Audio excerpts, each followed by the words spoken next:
মিয়ানমারের শাসন ক্ষমতায় থাকা সামরিক জান্তা সরকার ও সশস্ত্র বিদ্রোহী গোষ্ঠীগুলোর সংঘাত এখন গৃহযুদ্ধে পরিণত হয়েছে।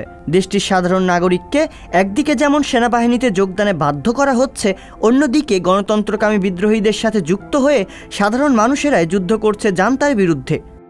তবে চলমান এই গৃহযুদ্ধ বেশ দীর্ঘায়িত হবে, ফলে এর প্রভাব পড়বে মিয়ানমারের সীমান্তবর্তী দেশগুলোতেও।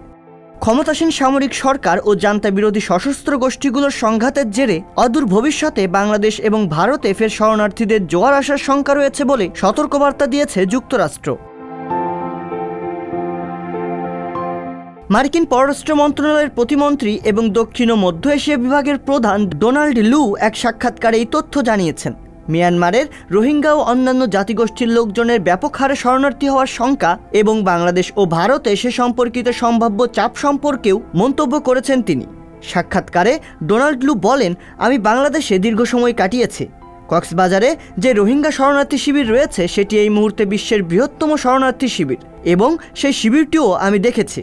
তাই সেখানকার রোহিঙ্গা শরণার্থী, মিয়ানমারের অস্থিতিশীলতা, ওই অঞ্চলে সেই অস্থিতিশীলতার প্রভাব প্রভৃতি বিষয় কাছ থেকে দেখা এবং এ সম্পর্কে জানা বোঝার সুযোগ আমার হয়েছে।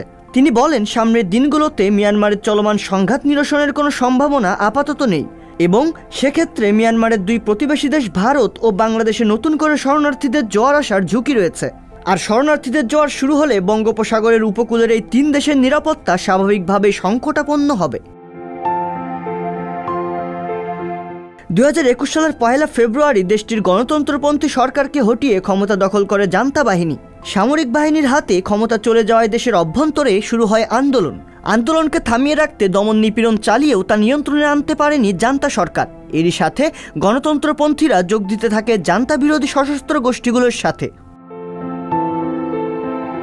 2023 সালের অক্টোবরের শেষ দিক থেকে মিয়ানমারের বিভিন্ন প্রদেশে সামরিক বাহিনীর বিরুদ্ধে সমন্বিত আক্রমণ শুরু করে মিয়ানমারের জান্তা বিরোধী সশস্ত্র গোষ্ঠীগুলোর জোটভুক্ত তিনটি গোষ্ঠী Ta'ang national liberation army, Arakan army এবং Myanmar national democratic alliance army বেশ সফলভাবে সামরিক বাহিনীকে নাস্তানাবুদ করতে সক্ষম হয়েছে।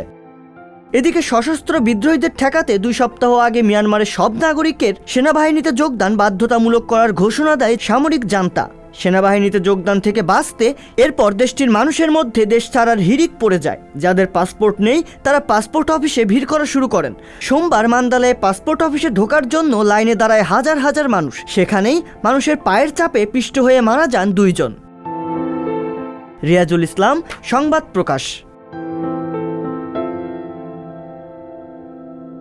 সংবাদ, ফিচার ও অনুষ্ঠানের জন্য ভিজিট করুন সংবাদ প্রকাশের ওয়েবসাইট এবং যুক্ত থাকুন ফেসবুক পেজ ও ইউটিউব চ্যানেলের সঙ্গে।